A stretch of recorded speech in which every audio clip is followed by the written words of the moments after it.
예, 안녕하십니까. 유수봉입니다. 이번 시간에는 프로그램의 작성 과정에 대해서 설명해 보도록 하겠습니다. 프로그램 작성 과정. 프로그램이라는 게 뭔지 지난 시간에 대충 설명을 했고요. 또 C 언어에 대한 역사도 설명을 했습니다.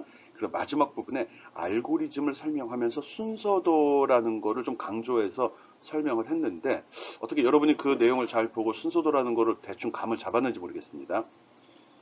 프로그래밍, 즉 프로그램을 작성한다는 거는 코드를 만드는 거거든요. 이 프로그램이라는 거는 어떤 문제를 해결하는 절차와 방법을 요약하는 겁니다. 예. 그렇게 한 걸 갖다가 표현할 수 있는 방법은 여러 가지가 있거든요. 그 중에 일반적인 건 자연어로 처리하는 거, 또 의사 코드로 처리하는 것, 또는 순서도를 그려서 표현하는 거. 이렇게 크게 봐서 세 가지 방법을 선호하고 있습니다. 이것이 준비가 돼야지 그 다음에 프로그램, 즉 코딩을 할 수 있는 거거든요. 그런 과정을 오늘 그걸 도와주는 도구 비주얼 스튜디오를 설치하는 것부터 해가지고 간단한 프로그램 작성해서 실행시키고 또 디버깅하고 좀 문제가 있는지 없는지 점검하는 과정까지 설명해 보도록 하겠습니다.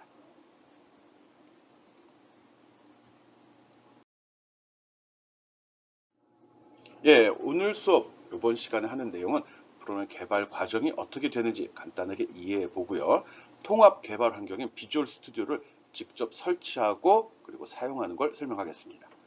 뭐 그런 과정에 간단하게 프로그램을 작성해서 작성하는 방법이야 단순히 이제 편집기에다 타이핑만 치는 거니까 뭐 그런 것까지 설명하기 좀 그렇긴 한데 일단 내가 샘플을 제시하고 그걸 갖다 여러분이 컴파일해서 실행시킨 다음에 어떻게 나오는지 또 코드는 어떤 의미가 있는지 또 문제가 있을 경우 어떤 식으로 잡아내는지 또 정상적으로 작성된 프로그램을 한 줄 한 줄 수행하면서 어떻게 실행되는지 어떻게 실행된다는 소리는 한 줄 한 줄 코드가 수행이 되면서 어떤 값이나 어떤 처리를 하게 되잖아요. 화면은 어떻게 나오는지 내부적으로 값이 어떻게 변경되는지 등을 확인할 수 있는 걸 이야기합니다. 보통 뭐 디버깅이라고 이야기하거든요. 뭐 인베디드 시스템이나 다른 쪽에서 뭐 시뮬레이션이라는 표현도 쓰는데 이 프로그램을 개발하는 사람들은 디버깅이라고 보통 이야기합니다.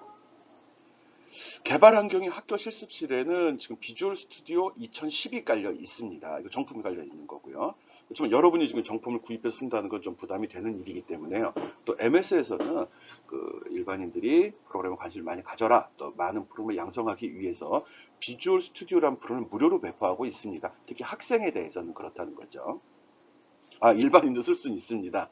그렇지만 나중에 이 툴을 써서 상용 제품을 만든다, 그럼 개발 팔아먹는다 이럴 때는 문제의 소지가 있는 거거든요. 어쨌든 그런 거 신경 쓸 필요는 없겠죠. 뭐 요즘에 보면 비주얼 스튜디오 코드라는 것도 많이 사용이 되는데 이건 전문 편집기일 뿐이고요.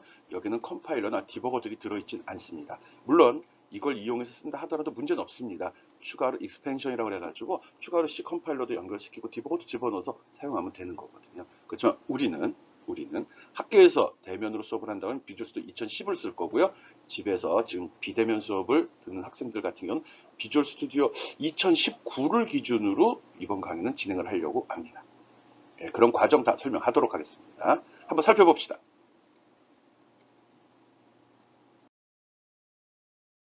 일단 뭐 지난 시간에 알고리즘이라는 말을 했기 때문에 그것만 다시 한번 간단히 정리를 하겠습니다. 알고리즘이라는 것은 문제를 해결하는 방법이나 절차를 정리한 것을 말합니다. 우리가 그때 라면 봉지 얘기해갖고 라면 뒷면에 라면 끓이는 요령들 나와 있잖아요. 그게 바로 알고리즘입니다. 우리는 이제 컴퓨터를 쓸 거고요. 프로그램은 컴퓨터한테 일을 시키는 그런 명령들의 모임이라고 이야기를 했었죠. 예, 예. 일을 시키기 전에 무슨 일을 시킬 건지 또 그 일은 어떻게 해야 되는지를 일목요연하게 정리를 해 줘야 됩니다. 컴퓨터는 그런 거 모르거든요. 우리는 오랜 시간, 오래지 않을까? 10년, 20년 살아가면서 사회에 적응을 하고 사람들이 어떤 식으로 일을 하는지 또 언어도 배웠지 않습니까? 내가 생각한 걸 표현하는 방법도 알고 있는데 컴퓨터는 그런 거 모르거든요.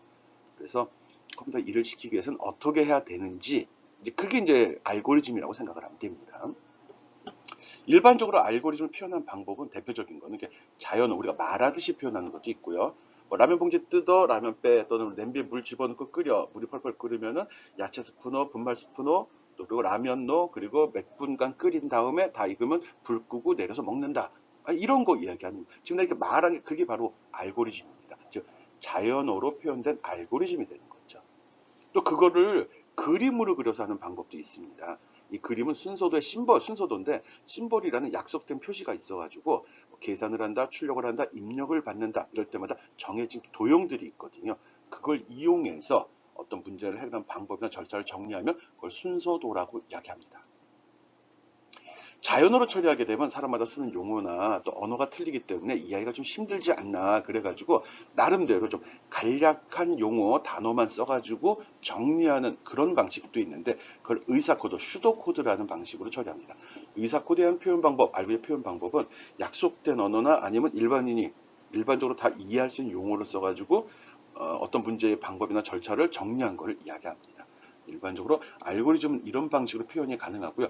우리는 순서도를 이용해서 표현하는 방법으로 강의를 진행하도록 하겠습니다. 뭐 그렇다고 순서도를 매일 그리라고 시키진 않는데 늘 머릿속에 그런 걸 이제 알고리즘이란 개념을 갖고 있고 그걸 순서도로 그리는 연습을 조금 시키겠다는 소리입니다. 말이 좀 길어지고 있군요. 빨리 넘어갑시다.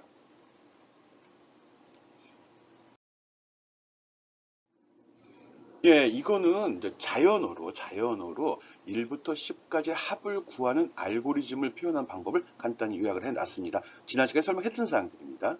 1부터 10까지 합을 구하는 방법은 여러 가지가 있을 수 있거든요. 어느 걸 써도 틀린 건 아닙니다. 여기서 좋고 나쁨의 문제는 있어도 맞고 틀림의 문제는 없습니다. 물론 결과가 같다는 전제에서 똑같은 결과가 나온다면 다 맞는 겁니다. 알고리즘 다 괜찮다는 거죠. 지금 이건 이제 이 내용을 설명한다기보다는 표현 방법을 지금 비교하고 있는 거고요. 지난 시간에 한 거라 복습 차원에서 보여주고 있습니다. 말로 표현하는 거는 자연어에 의한 표현 방법, 또 이렇게 약속된 언어나 기호를 써서 기호입니다. 도형이 아니고 이렇게 표현하면 이건 슈도코드에 의한 방법, 또 이렇게 약속된 도형을 사용하게 되면 순서도에 의한 알고리즘의 표현이라고 이야기를 합니다. 중요한 사항이기 때문에 진짜 프로그램을 잘한다 못한다는 거는 이런 생각을 할 수 있느냐 없느냐로 좌우되는 겁니다. 보통 이제 요즘에 초중 고등학교에 보면 코딩 교육을 강조하고 있는데 코딩 교육은 이런 걸 생각하는 능력을 길러준다기보다는 이런 식으로 정리된 알고리즘이 있으면 그걸 코드로 바꾸는 요령을 주로 이야기하는 거거든요. 물론 이제 학교에서 가르치는 선생님들께서 알고리즘의 개념도 많이 심어주곤 있지만 우리가 지금 학습하고자 하는 프로그래밍과는 조금 차원이 다르다는 얘기입니다. 즉 코딩과 프로그램은 좀 차이가 있습니다. 문제 해결 방법까지 고민을 했다 그러면 그건 프로그래밍이 되는 거고요. 문제 해결 방법을 제시했을 때 그걸 컴퓨터한테 일할 수 있는 언어, 즉 프로그래밍 언어를 여기서 표현을 하게 되면 그건 코딩이 되는 겁니다. 그러니까 문제 해결할 수 있는 방법을 고민했냐 안 했냐가 코딩이냐 프로그래밍이냐를 구분하는 기준이 된다는 것도 알고 있으면 좋겠습니다. 우리는 프로그래밍을 배우고 있습니다.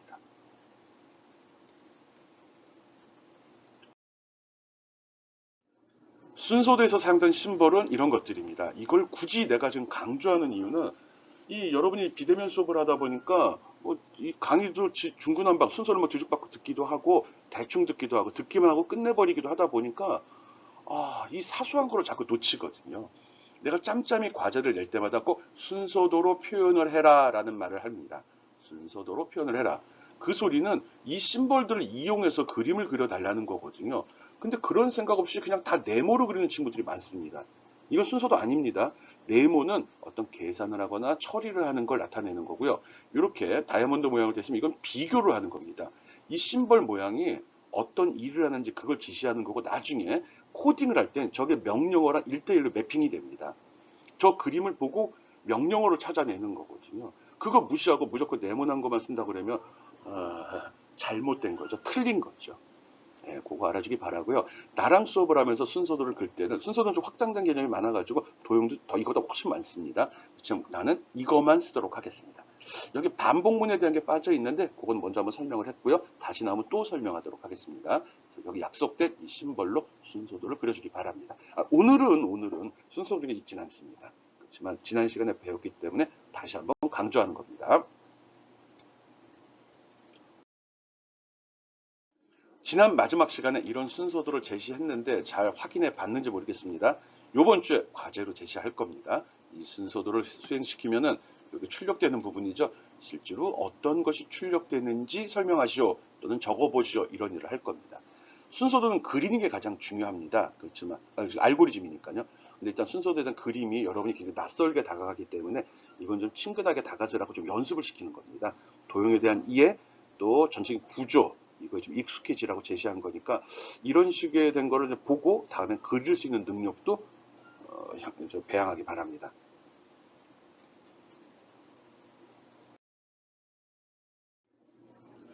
예, 이제 본격적으로 프로그램 개발 과정을 설명하도록 하겠습니다. 이거는 뭐 학문적으로 하는 작업을 한번 이렇게 세분화시켜 놓은 거거든요. 실제로 할 때는 이게 몇 가지가 분석, 그러니까 설계 이렇게 하진 않고요. 이 과정이 좀 혼용해서 들어가기도 하고요.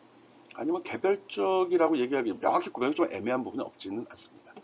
이제 요구사항의 분석, 이건 누가 뭘 만들어줘, 무엇을 만들 건지, 즉, 이 프로그램이라는 거는 시스템이란 말도 쓰이죠. 컴퓨터 시스템 이런 말인데 이 시스템이란 말이 들어가는 것들은 어떤 자료가 주어지면 그 자료를 입력받아 가공하거나 계산을 해서 그 결과를 출력해주는 그런 장치나 뭐 일을 갖다 다 시스템이라고 합니다. 뭐 시스템이 잘 갖춰져 있네 그러면 어떤 정보가 제공될 때 그걸 가공하나 처리해서 그거에 대한 결과를 제시할 수 있는 그런 업무 플로우 이런 걸 시스템이라고 하거든요.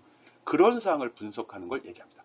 그래서 어떤 걸 줄 건데 그걸로 어떻게 해서 뭘 만들어낼 건데 그거를 확인하는 걸 요구사항 분석이라고 이야기합니다. 입력은 뭐고 출력은 뭐다. 이 입력으로 이 출력을 만들어내기 위해서는 어떻게 처리를 해야 된다. 그걸 여기서 분석해내는 거죠. 그리고 요구를 들어주는 거죠.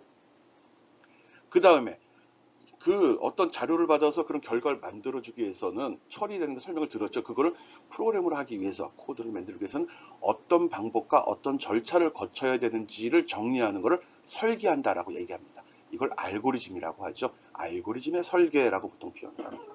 그 다음에 이 알고리즘을 바탕으로 해가지고 그걸 코드로 바꿔주는 것, 그걸 구현이라고 합니다.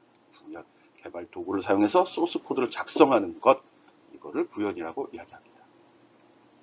그런 다음에 이 작성된 코드를 컴퓨터가 잘 수행하는지 실행시켜서 테스팅하는 거를 테스팅이라고 얘기합니다. 그러니까 디버깅도 이 과정에 들어가죠. 구현된 게 잘 됐는지 안 됐는지 확인하는 걸 디버깅, 실행, 테스트 이렇게 얘기하거든요. 요까지가 일반적인 프로그램의 개발 과정이고요. 한번 쓰고 버리는 그런 프로그램은 많지는 않지만 여러분이 아는 건 다 그런 것들이긴 하죠. 그렇죠? 회사에서는 한번 개발된 거 보통 알고리즘 얘기하잖아요. 그게 이제 구현된 게 소프트웨어 프로그램이고요.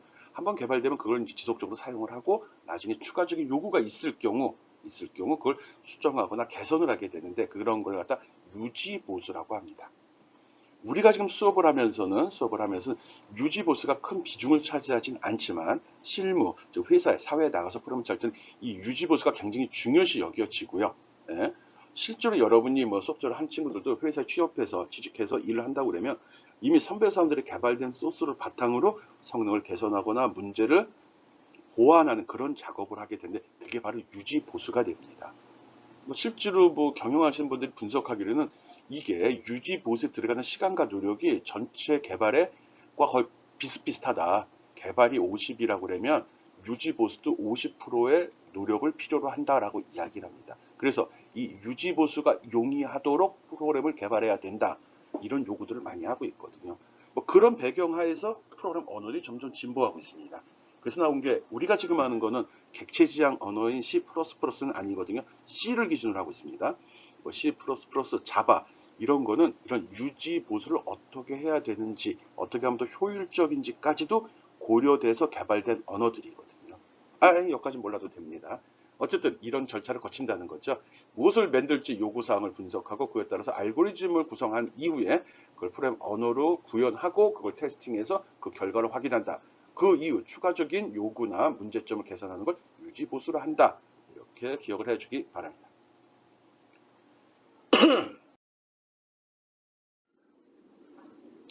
예, 구현 과정에서 테스팅까지를 뽑아서 코드 개발 과정이라고 나는 정했습니다.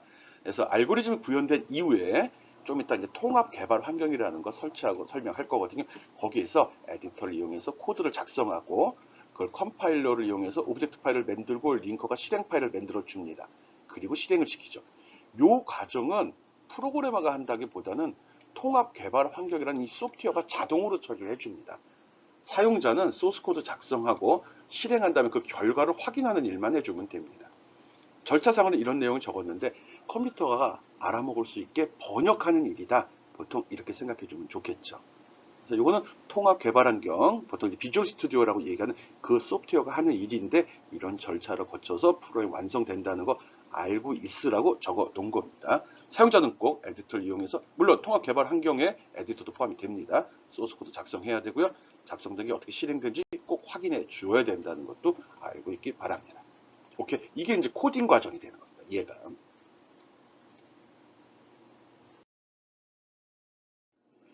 예, 앞에서 이야기한 설계 과정, 이제 소프트웨어 프로그램 개발 과정이죠. 여기서는 문제를 해결하는 알고리즘을 개발하는 단계다 이렇게 설명을 했습니다. 문제 분석 빼고 그 맨 첫 단계에 있었었죠. 그리고 이거 알고리즘을 순서도나 의사 코드를 이용해서 만들고, 이 알고리즘 만드는 순서도나 의사 코드 같은 경우는 프로그램 언어랑은 전혀 상관이 없습니다. 전혀 상관이 없습니다. 그러니까 언어에 구애받지 않는다는 소리입니다. 알고리즘으로 언어를 만들어낼 수는 있는데 언어가 이렇게 됐으니까 알고리즘 이렇게 바꿔야 된다 이런 건 없다는 거죠. 그러니까 어떤 프로그래밍 언어를 쓰냐에 따라서 알고리즘의 표현 방법이나 절차가 달라지진 않는다는 이야기입니다. 오케이? 네, 알고리즘 그걸 설계를 한다 이렇게 생각해 주면 됩니다. 문제를 처리하는 방법과 절차를 정의하는 것, 즉 알고리즘을 구성하는 단계가 설계. 오케이. 예, 알고리즘이 다 작성됐으면 그 다음에 코드를 작성하게 되죠. 알고리즘 단계에서 만든 거를 프로그램 언어를 이용해서 쭉 작성해 주는 걸 코딩, 즉 소스를 작성한다라고 이야기합니다. 이때 C 언어로 하려면 C 명령을 갖다 표현하면 되고요. 자바로 하려면 자바 명령을 갖다 표현만 해주면 되는 겁니다. 그러면 프로그램이 작성이 되는 거죠. 그런 걸 코딩, 소스 작성 단계라고 이야기합니다. 중요한 거니까 빨리빨리 넘어가겠습니다. 보통 소스 코드는 텍스트 에디터를 이용합니다. 통합 개발 환경에서 했죠. 근데 이게 최근에 와서는 블록 코딩 방식이다, 뭐 비주얼 코딩 방식이다 하고 새로운 툴들이 많이 소개되고 있습니다.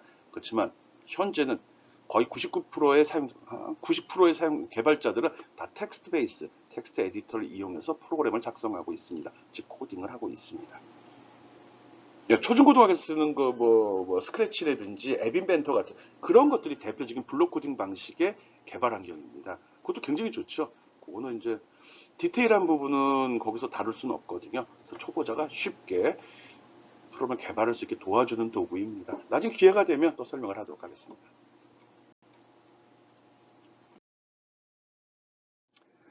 예, 컴파일은 소스 코드를 기계가 알아먹을 수 있게 바꾸어주는 그런 작업을 이야기합니다.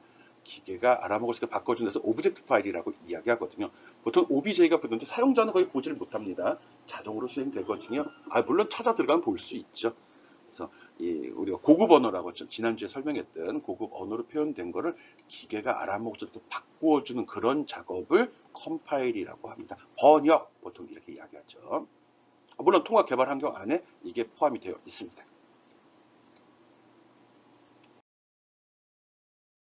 그리고 그 컴파일 된 걸 갖다가 확인을 해야 되는데 이 컴파일 단계에서 문제가 점검되기도 합니다.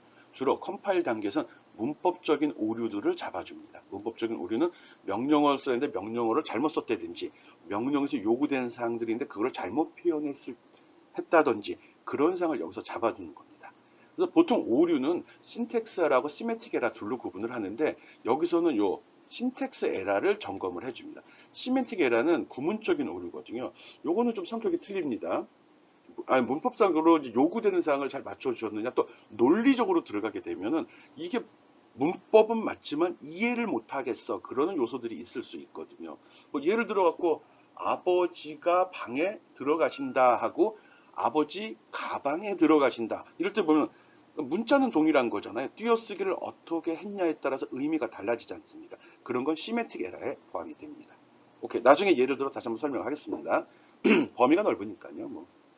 그래서 이 컴파일러는 문법적인 오류를 주로 점검해 준다라고 생각해 주면 됩니다.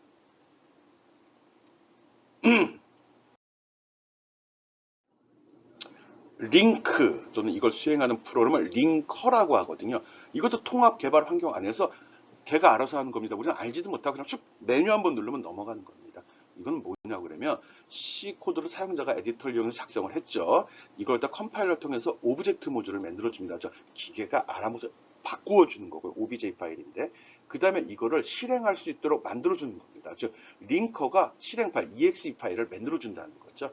실행이 가능하도록.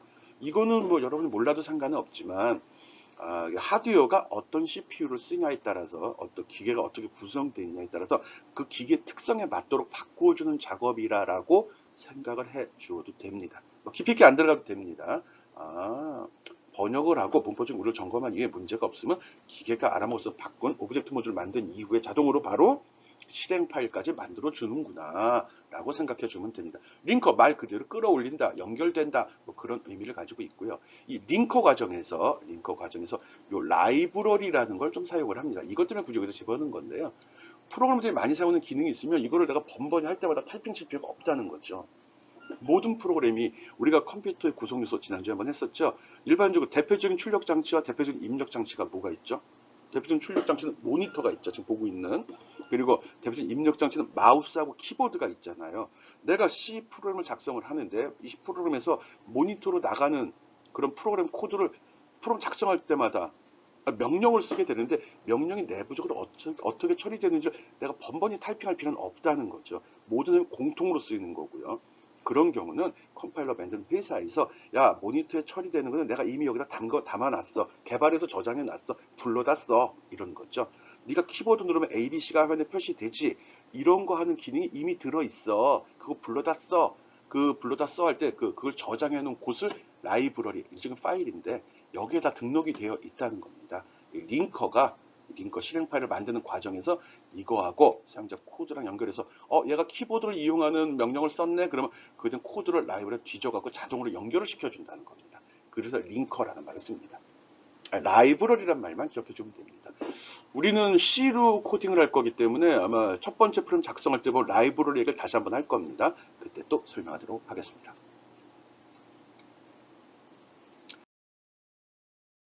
실행 및 디버깅, 이거는 실행을 하면서 발생되는 오류를 점검하는 걸 이야기합니다. 아까 실행 파일 만들었다고 그랬죠? 그래서 그걸 실제 돌려서 어떤 값을 집어넣으면 어떤 결과가 나오는지를 점검해 보겠다는 겁니다. 그걸 런타임이라고 보통 하는데 그런 과정에서 에러가 발생되기도 하거든요. 이때는 뭐 0으로 나눈다든지 또 실제로 있지도 않은 뭐 하드웨어 장치를 부른다든지 또 잘못된 메모리 주소를 이렇게 데이터를 저장하려고 하는 이럴 때 발생되는 거고요. 논리적인 오류라는 건 문법은 틀리지 않아서 논리가 정확하지 않은 경우를 이야기합니다. 뭐 이런 모든 것들을 갖다 디버깅이라고 하거든요. 뒤에 실습을 통해서 설명을 할 겁니다. 그 다음 단계 실행하면서 디버깅을 수행한다. 즉 실행하는 과정에 문제가 있는지 없는지를 점검한다. 그 소리입니다. 예, 디버깅의 유래는 시간 생각보다 굉장히 빨리빨리 가고 있는데요. 디버깅 유래는 한번 읽어보기 바랍니다. 몰라도 상관없는 사항들입니다. 근데 여기에 버그란 말이 쓰였는지 설명이니까요. 한번 읽어보기 바랍니다. 예, 소프트웨어 유지 보수는 앞에서도 이야기했죠. 개발하는데도 많은 시간과 노력이 필요하지만 개발된 거를 고치거나 성능을 향상시키는데도 많은 노력이 필요한다. 그게 전체 반을 차지한다. 이런 이야기 하는 겁니다. 그래서 처음에 그런 개발할 때 그런 걸 고려해서 잘 만들어라. 이 소리죠. 통과. 예, 통합 개발 환경. 이거 설명하러 왔는데 앞설이 좀 길었습니다. 통합 개발 환경. 보통 IDE라고 합니다. Integrated Development Environment 해가지고 이건 직접 모아놨다는 그런 소리거든요. 개발에 필요한 환경을 모아놓은 것, 그래서 통합 개발 환경이라고 이야기합니다. 여기는 에디터, 컴파일러, 디버거들이 들어있습니다. 이 컴파일러에는 컴파일과 링커도 들어있는 거고 디버깅은 실행하면서 한 단계 한 단계 보여주는 거죠. 이런 소프트웨어는 여러 가지가 있습니다. 우리는 비주얼 스튜디오를 사용을 할 거고요. 자바나 자바스크립트 하는 개발하는 친구들은 이클립스라는 툴도 사용을 하죠. 그 밖에 DV, C++ 이런 소프트웨어들도 있습니다. 뭐 과거에 있습니다. 우리는 요거 쓸 겁니다. 학교 실습실에 이게 깔려 있다는 얘기했고요. 어느 걸 써도 상관이 없습니다. 이건 옛날 겁니다. 비주얼 스튜디오 2010년 이전에 나왔던 것들인데 비주얼 스튜디오 6.0인데 이런 로고를 옛날에 MS에서 썼었거든요. 요거는 그 이후에 썼고 지금은 이 로고를 쓰고 있습니다.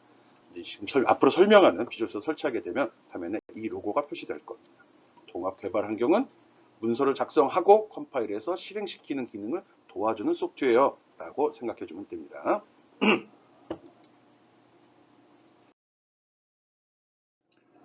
예, 비주얼 스튜디오 예, 로고 이거죠. 거기는 크게 해서 버전이 이렇게 세 가지가 있습니다. 우리는 커뮤니티 버전을 사용할 겁니다. 시간 될 때 한번 읽어보기 바랍니다. 아, 뒤에 또 우리는 계속 진행할 거니까요. 예, 비주얼 스튜디오 다운로드 사이트는 visualstudio.microsoft.co.kr 아니 com 하고 KO 치면 되는데요. 그냥 비주얼 스튜디오라고 검색창에 집어넣고 검색하고 거기에 나온 걸 클릭하면 바로 이 화면으로 들어올 겁니다. 혹시 잘못 들어오면 이런 화면이 안 나오면 이거 최근 오늘 한 겁니다. 오늘 2021년도 3월에 한 겁니다. 예, 들어가면 되고요. 여기에 보면 내가 2021년 이야기를 왜 하냐고 그러면 올해 2021년도에 다운로드 받는데 실제로 버전은 2019년도 버전이 다운로드 되고 있습니다. 그 업그레이드를 안 하고 안 했던 것 안 나온 것 같습니다. 예, 그래서 여기 2019라고 찍혀서 2019년도에 쓰던 프로그램이다. 이건 아니고요. 그때 나온 게 최신 버전이라는 소리입니다. 처음에 실행시키게 되면 사이트에 들어가게 되면 이 화면이 나오고요. 이 화면이 나오고요. 여기서 이 부분이죠. 그래서 여기 이 다운로드를 누르게 되면 바로 다운로드가 진행이 됩니다. 아니면 이 부분에 나온 옵션을 선택하면 이 화면이거든요. 난 데스크톱 일반 PC에 쓰겠다, C를 쓰겠다, 윈도우 OS에 쓰겠다. 그러면 이렇게 적절한 통합 개발 환경을 얘가 추천을 해줍니다. 클릭하면 되고요. 이걸 딱 누른 순간 이렇게 버전 표시가 나오거든요. 우리는 커뮤니티 버전 쓰겠습니다. 오케이? 네, 시키는 대로만 해요. 일단 해놓고 나중에 여유가 있을 때 딴 거 설치해 보는 겁니다. 오케이, 넘어갑시다. 일단은 비주얼 스튜디오라고 검색해서 그 사이트에 들어가서 비주얼 스튜디오 인스톨러를 다운받으라고 했습니다.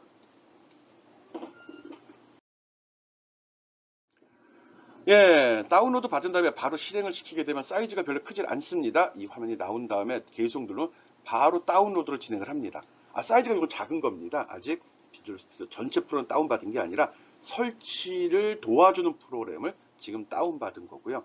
그게 이 인스톨러입니다. 오케이? 특별한 게 없으니까 눌러만 주면 되는 겁니다. 시간이 되면 이 내용을 보고서 쭉 관련된 사항도 한번 지식을 쌓으면 좋겠죠. 예, 설치에 딱 들어가게 되면 이 화면이 표시가 됩니다. 설치 관리자입니다. 아직 설치 들어가지 않았습니다. 무엇을 설치할 건지 비주얼 스튜디오에는 굉장히 많은 기능들이 들어 있거든요. 여기 뭐 자바, 뭐 파이썬 다 개발할 수 있습니다. 우리는 그 중에 C를 할 거거든요. 여기 C++를 사용하는 데스크톱 개발 이거를 선택한 이후에 좀 바로 설명 나옵니다. 그 다음에 설치 버튼 누르면 됩니다. 여기서 이거 같은 경우 여기 나오죠. 전체 필요한 용량이 한 7기가쯤 설치가 됩니다. 여기에 뭐 유니버설 윈도우 플랫폼, 아, 윈도우에 관련된 모든 프로그램을 깔고 싶어. 이건 한 15기가쯤 깔립니다. 여기 있는 거 싹 다 깐다고 그러면 쓸데없는 짓입니다. 그런 짓은 하는 거 아닙니다. 그래서 자기가 필요한 분야, 필요한 부분만 설치했으면 됩니다. 알았죠? 여기서 C++를 이용한 데스크톱 개발 선택한 이후에 설치 버튼 눌러주고요. 그러면은 이제 설치 관리자가 프로그램을 다운로드 받고 설치를 진행을 합니다. 이거요. 시간이 좀 많이 걸립니다. 이거 해놓고 화장실 갔다 온다? 아닙니다. 가서 밥 먹고 와도 됩니다. 한 컴퓨터에 따라 좀 속도는 차이는 있을 거라 생각하는데 내 컴퓨터가 좀 괜찮았거든요. 2, 30분 걸리던데 이거. 예. 그리고 혹시라도 이전에 여러분 PC에 다른 버전이 깔려 있으면 이 아래에 이렇게 표시가 됩니다. 작년에 설치할 때는 2017 버전이 깔렸습니다. 2020년에는. 예. 아, 물론 내가 그렇게 깐 것도 있고요. 요거 2020 여기 있죠. 예. 그렇게 깔았었고요. 올해는 들어왔더니 2019 버전을 추천을 해주더라고요. 그래서 여러분 같은 경우 이 아래 내용이 안 나올 거고요. 이전에 다른 버전을 쓰고 있다고 그러면 이 버전이 표시될 수도 있습니다. 이건 다 비주얼 스튜디오 커뮤니티 버전입니다. 이 비주얼 스튜디오 2010 버전 깔아놨으면 여기는 걸리지 않습니다. 그건 따로 존재하는 거죠. 네, 그리고 이게 많은 시간이 흐른 이후에 다 특별히 선택하는 사항 없습니다. 놔두면 됩니다. 지가 알아서 합니다. 시간 많이 걸린다고 그랬고 다 하게 되면 이 창이 열리고요. 여기서 다시 시작 눌러주면 재부팅 합니다. 재부팅 된 다음부터 쓸 수 있습니다. 오케이, 알았죠? 시간이 많이 걸린다고 얘기했으니까요. 돌려놓고서 딴짓 해도 됩니다.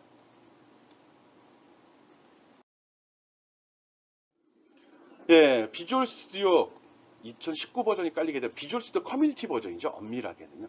그럼 여기 시작 메뉴에 들어가 보면 비주얼 스튜디오 2019라고 되어 있고 이렇게 나옵니다. 그 로고가 이렇게 나오죠. 그리고 요걸 클릭해서 실행을 시키면 이런 로고 화면이 나옵니다. 바뀌었더라고요. 좀 고급스러워 보이긴 하는데 어쨌든 이 화면이 나오고 잠시 후에 비주얼 스튜디오 2019 버전이 실행이 될 겁니다. 설치한 이후에 확인해 보기 바랍니다. 아직 설치 안 했으면 여기서 멈춰 놓고요. 다운로드 받고 설치한 다음에 뒷부분 따라오는 게 좋습니다. 미리 보고 나중에 따라가는 거 아닙니다. 그럼 다시 또 봐야 되거든요. 그래서 지금 설치하는 과정은 하나 하고서 따라서 해보고 확인됐으면 그 다음 단계 넘어서 따라해보고 이런 식으로 해야 됩니다. 알았죠?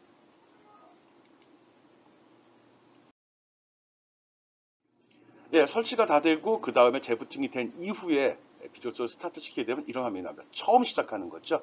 그래서 처음에 들어가는데 이런 식으로 나서 긴장을 하게 되는데 정상적인 여기 로그인, 계정 만들고 로그인 해주는 게 좋습니다. 그래야 모든 서비스를 받고 시간 제한 없이 사용을 할 수 있거든요. 그렇지만 지금은 시간이 없으니까 여러분 시간 날 때 계정 만들고 로그인 해주세요. 그리고 학교 이메일 주셨으면 됩니다. 학교 맨 끝에 ac.kr로 끝나야 되거든요. ac가 들어가야지 이게 학생인지를 확인할 수 있는 거. 그러면 그냥 계속 쓸 수 있습니다. 그렇지 않고 일반 이메일 주소 쓰게 되면 아마 나중에 좀 문제 소지가 있을 겁니다. 아마 제한이 걸릴 겁니다. 일정 기간 쓰고 막혀버릴 거예요. 일단 우리는 나중에 로그인, 나중에 꼭 해줘야 됩니다. 등록. 나중에 로그인 하게 되면 바로 이렇게 설명이 나옵니다. 여기서 친근한 환경 시작해갖고 화면을 어떻게 할 건지, 이런 쓸데없는 것도 처음부터 물어보네. 그냥 디폴트로 파란색인데 파란색 그대로 쓰겠습니다. 근데 자기 취향대로, 난 좀 어두운 환경에서 쓰면 이거 써도 상관이 없습니다. 그 다음에 그대로 놓고 비주얼 스튜디오 눌러도 되고요. 선택하고 눌러도 됩니다. 그럼 바로 처음 사용할 준비에서 비주얼 스튜디오가 작업 준비를 진행을 합니다. 금방 넘어갑니다. 요거 나중에 꼭 하라고 그랬습니다.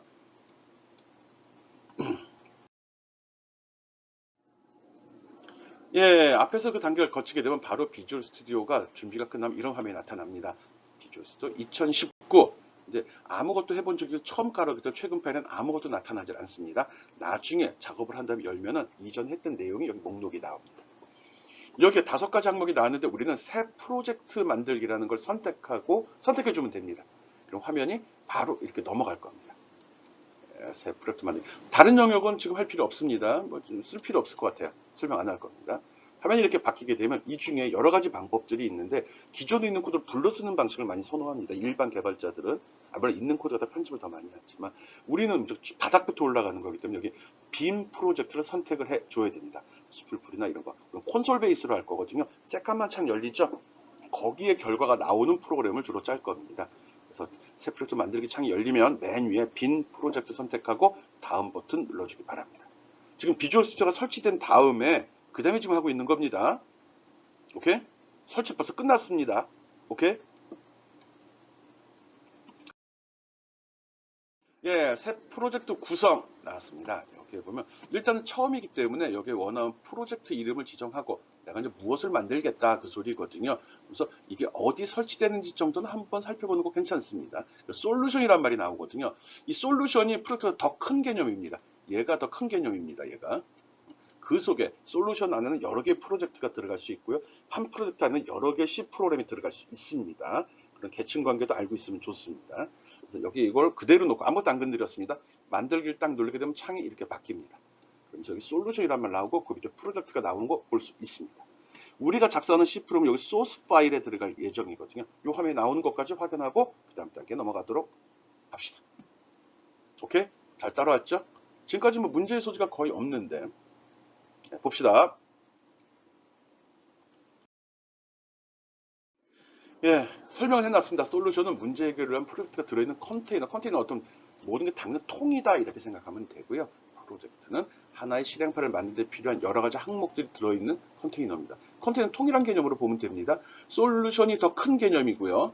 프로젝트는 그보다 작은 개념입니다. 프로젝트 안에는 여러 종류의 C 파일들이 들어 있습니다. 맞죠? 솔루션 안에 프로젝트들이 들어있고 프로젝트 안에 C가 들어 있습니다. 상하관계만 구분해 주면 됩니다. 지금 개념 잡을 필요 없습니다. 예, 첫 번째 프로그램 한번 작성해 보도록 하겠습니다. 앞에서 빔 프로젝트 생성하고 넘어가면 화면이 나왔죠? 거기서 솔루션 탐색해보면 특별한 게 없었을 겁니다. 솔루션 탐색기에서 여기 소스 파일을 선택하고 마우스 오른쪽 버튼 누르면 이런 창이 열립니다. 오케이? 거기서 추가를 누르게 되면 이런 창이 추가로 열리고요. 여기서 새 항목을 선택해 주면 됩니다. 그럼 어떻게 되죠? 그럼 이 화면이 나옵니다. 다시 한번 솔루션 탐색기에서 소스 파일 선택하고 마우스 오른쪽 버튼 누르면 이 창이 열리고요. 이 창에서 추가 누르면 이 창이 열립니다. 거기서 새 항목 선택 누르면 바로 이 창이 열리거든요. 이 창에서 여기다가 hello.c라고 해줍니다. hello라고 누르면 안 됩니다. hello.c까지 넣어줘야 됩니다. .c가 들어가야지 C 프로그램이고요. .c를 누르지 않으면 C++가 됩니다. C++는 C 뿔뿔이라고 보통 하는데 조금 문법 체계가 틀립니다. 더 확장되고 더 좋은 거거든요. 근데 우리는 뭐 개뿔도 모르는데 뭐 시킨 대로 합시다. hello.c라고 집어넣고 추가 누르면 됩니다. 예, 그 다음에 여기 편집기가 열리게 되면 그대로 타이핑해 주기 바랍니다. 그대로 타이핑해 주기 바랍니다. 샵 인크루드 한 칸 띄고 부등호 열고 스탠다드 stdio.h 보이도 한 칸 띄고 색깔은 자동으로 맡겨지죠. 자동으로 이렇게 칠해지거든요. 신경 쓸 필요 없고 이렇게 다 작성한 다음에 개뿔도 모르지만 그냥 요 버튼 누르면 됩니다. 컨트롤 키, CTRL 키, 플러스 F5번 키 눌러도 되고요. 아니면 요 화살표 누르게 되면 바로 실행이 되고 새카만 창이 나오면서 봅시다. 누르면 뭐가 나오는지 요 다음 페이지에 나와 있거든요. 요거 작성해야 됩니다. 특별히 저장 버튼 누르지 않아도 됩니다. 예, 앞 화면에서 코드를 작성한 이후에 화살표를 누르거나 컨트롤 F5번 키를 누르게 되면 새카만 창이 이렇게 제시되면서 그 결과가 나옵니다. 이 아래 나온 건 일반적인 메시지 무시해도 되고요. 요 부분이 그 프로그램에 대한 결과입니다. 유수봉 만세 맞나? 유수봉 만세라고 했나? 헬로우라고 했나?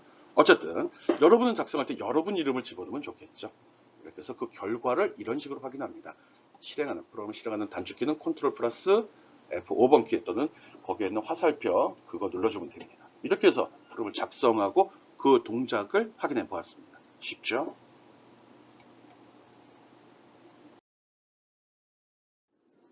다시 한번 해볼까요? 네, 다시 한번은 다시 시작한다. 껐다면서 다시 해도 좋습니다. 새 프로젝트 만들기 그리고 빈 프로젝트 그리고 다음 눌렀습니다. 따라해요. 그 다음에 새 프로젝트 구성이 나오면 이 이름을 일단은 그대로 쓰겠습니다. 만들기 누르면 새로운 창이 열리죠. 창이 열리면 여기서 소스 파일을 선택하고 마우스 오른쪽 버튼 추가 선택하고 그 다음에 새 항목 선택하면 새로운 창이 열리죠. 알죠? 여기 소스에 추가한다는 거, 딴 데 추가하면 동작이 잘 안 되겠죠. 일단 처음에는 시키는 대로만 하는 게 학생의 자세입니다. 오케이. 예, 그 다음 창에 나오면 요거는 헬로우가 아니라 헬로우 밑줄 1번 띄어쓰기 없습니다. 빈칸 들어가면 안 됩니다. .c라고 해줍시다. 확장자를 지정하자면 CPP 파일이 만들어집니다. 그럼 문제가 되거든요. 그래서 우리는 꼭 .c를 붙이도록 하겠습니다. .c를 붙이도록. 가능하면 요게 선택된 상태에서 하는 겁니다. 헤더 파일 쓰는 거 아니고요. 헬로 밑줄 1번 두 번째 파일 만드는 겁니다. 요 이름으로 파일 이름 지정 바랍니다. 요거 다음에 또 쓸지도 모르니까 따라서 해주기 바라고요. 그리고 추가 버튼 누르면 됩니다. 예, 아까 그렇게 작성하면 이렇게 파일이 만들어질 거고요. 여기 편집기 안에 특별한 사항이 없죠? 아까랑 비슷한데 코드 몰라도 됩니다. 그대로 타이핑해 주기 바랍니다. 요거는 뭐 이상한 명령도 몇 개 사용했는데 이렇게 집어넣고 실행 어떻게 한다고 그랬죠? 요 버튼 누른다고 그랬죠? 요거 누르면 새카만 창이 쭉 나오게 되고요. 여기에 결과가 이렇게 표시되는데 이런 게 나오는 프로그램입니다. 뭔지 모르지만 결과가 나오네. 예. 혹시 안 되면 오픈 채팅방으로 저한테 연락해 주기 바랍니다. 그럼 여러분 걸 한번 봐주도록. 어떤 게 왜 그런지 무슨 문제가 있는지 살펴보도록 하겠습니다. 예, 여기까지 잘 돼야 됩니다. 이번 시간의 목표는 비주얼 스튜디오 설치하고 뭔지 모르지만 간단한 C 프로그램 작성해서 실행시켜서 그 결과가 나오는 것까지 보는 게 목표입니다. 여기까지 잘 따라와 주기 바랍니다. 따라왔죠? 따라오고 있는 거라 믿고 있습니다. 여기까지 안 났으면 처음부터 다시 보는 겁니다.